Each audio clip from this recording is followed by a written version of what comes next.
Una, dos, tres. Hola chicos, estamos en otro podcast de clase libre y en este momento estamos Mario Efraín, Martín Serrano y Luna Alexandra Podcastillo. Y hoy les traemos un tema súper inquietante por muchos usuarios que nos han estado haciendo muchísimas preguntas, que este tema se basa en lo que es la resiliencia en el concepto personal.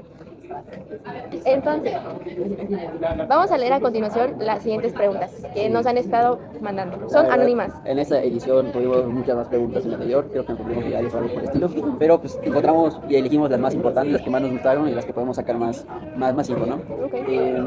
La primera dice, de Juanito Pérez, 24. Oigan, siempre escucho la palabra resiliencia, pero ¿cómo eso se ve en la vida real? ¿Cómo ustedes saben que son resilientes? ¿Alguna vez sintieron que ya no podían con algo o aún así siguieron adelante? ¿Qué pasó ahí? Bueno, pues, una de las primeras preguntas sobre qué es la resiliencia. La resiliencia se refiere a esa característica que te permite a ti como persona seguir adelante a pesar de las dificultades, ¿sabes? ¿Tú qué dices?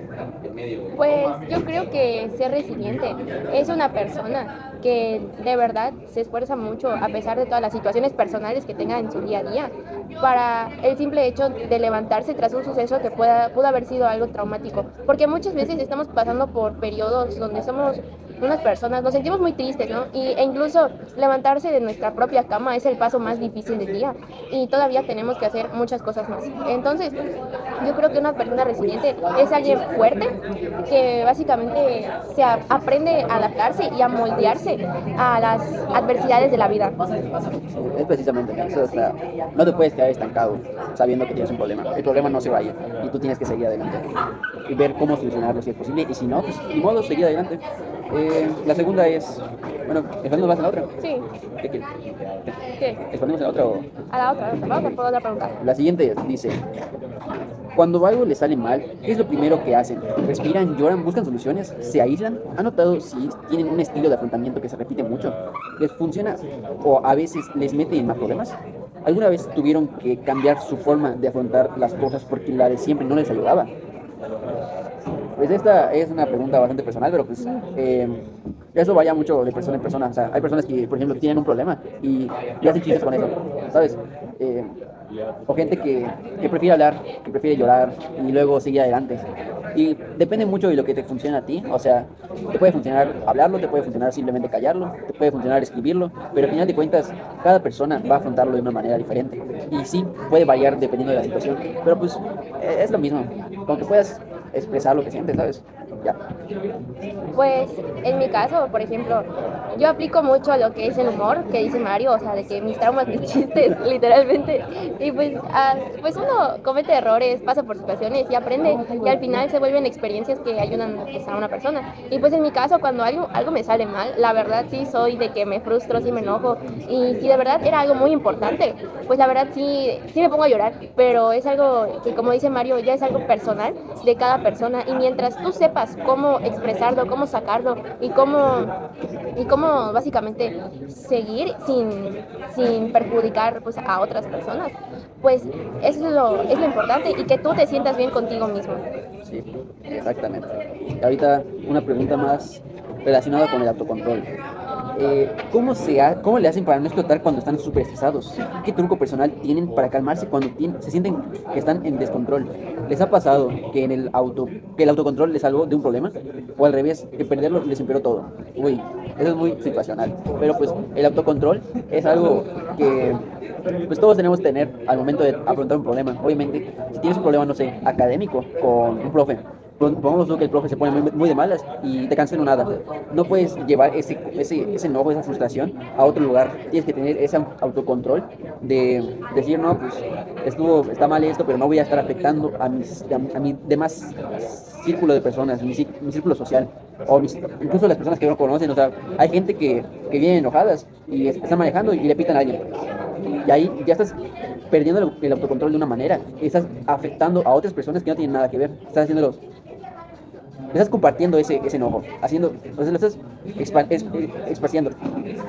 Sí, pues fíjense que pues, Mario tiene toda la razón y aparte pues el autocontrol es muy importante porque básicamente muchas veces la manera de tener control sobre la situación de las personas muchas veces es quedárselo o tal vez quedárselo o expresárselo a todo el mundo o tal vez escribirlo o tal vez como Mario había mencionado antes, o sea, tener algún hobby que te pueda ayudar y aparte que te ayude y que ¿cómo decirlo?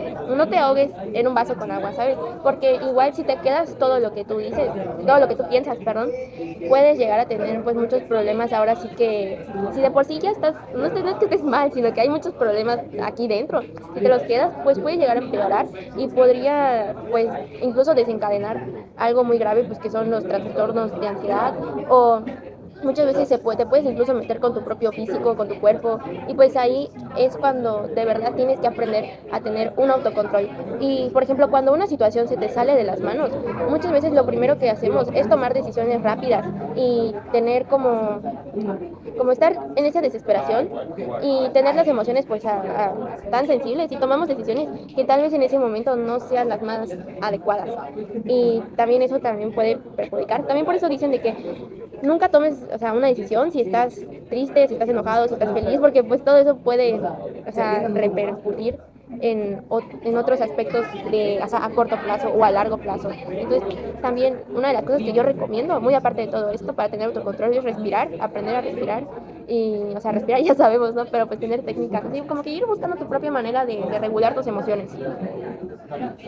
A ver, otra pregunta dice, ¿en dónde se puede buscar ayuda en el momento en el que tienes un problema? Sí, bueno, pues aquí mi amigo Mario, pues la verdad somos muy amigos, entonces también por eso nos reunimos para este podcast, porque muchas veces puedes recurrir tanto a tus amigos de confianza, a un familiar, puedes incluso o sea, acudir a un psicólogo o cosas así, o simplemente acudir pues contigo mismo e identificar todas las cosas que tú sientes, por qué las sientes, qué pasó, o sea, y tener ese autoconcepto, esa autocrítica constructiva para poder relacionarlo con el problema que estemos teniendo y así. Sí, o sea, yo no puedo decirte de que tienes que buscar a esta persona, tienes que buscar este tipo de apoyo. ¿Por qué? Porque varía de persona en persona. Puede ser que tú como individuo no te guste platicar las cosas con tus amigos, y eso está bien, no tienes que hacerlo, pero tienes que buscar ayuda de alguna manera u otra. Y hay varias opciones, como dice Lina, o sea, puedes buscar un familiar, incluso puedes buscar ayuda profesional o tú mismo y ver cómo puedes arreglar las cosas, pero obviamente tienes que compartir esas emociones. Tienes que tener un punto de vista diferente. Y la última, ¿cuáles son los hábitos que podrían a largo plazo cambiar y mejorar la capacidad de recuperarse ante una situación difícil? Ah, Siento que la autorreflexión, o sea, sí, te va a servir de mucho que alguien venga a apoyarte y todo, ¿no? Pero pues al final de cuentas la autorresiliencia cae en la persona, en el individuo y de cómo esa persona va a tomarse la situación. Entonces, tener autoconocimiento de cómo puedes reaccionar ante la situación y de cómo puedes reflexionar. O sea, reflexionar es algo muy importante sobre los problemas y sobre lo que realmente pasa. ¿Cuál era la pregunta? ¿Pero de qué hablaba? Ah, ya lo edito. Ok, o sea, ¿cuál es un hábito que a largo plazo puede mejorar la capacidad para recuperarse ante una situación difícil? Ok. Pues ahora sí que no hay como tal un hábito que se te va de un hábito específico, porque muchas veces, como ya mencionó mi compañero, depende de la persona y depende de la situación, porque hay situaciones que se alivianan si dejas pasar el tiempo. Hay situaciones que se alivianan si hablas con las personas, hay situaciones que se alivianan si hay alguna manera de resolver los conflictos. Entonces, esos hábitos, yo creo que más bien es la paciencia. Tener mucha paciencia porque muchas veces los conflictos pueden ser duraderos y si no se enfrentan, si no se afrontan, si huyes de ellos, esos conflictos muchas veces pueden convertirse en problemas. Entonces, o sea, esto ya es más grande, ¿no? Entonces, yo creo que uno de los mayores hábitos que puedes aplicar en tu vida es empezar siendo paciente, siendo amable con las personas y que aprendas a comunicar y tener una comunicación asertiva con las otras personas para que en algún momento si alguien llega a tener algún conflicto, algún problema o alguna situación difícil, te pueda ser capaz de no solo entenderte a ti mismo, sino ser capaz de saber buscar ayuda y tener ese impulso para que puedas estar mejor. Bueno, chicos, eso sería todo por el podcast de hoy. Nos despedimos. Hasta la próxima. Si alguna próxima. Bye bye. Bye bye.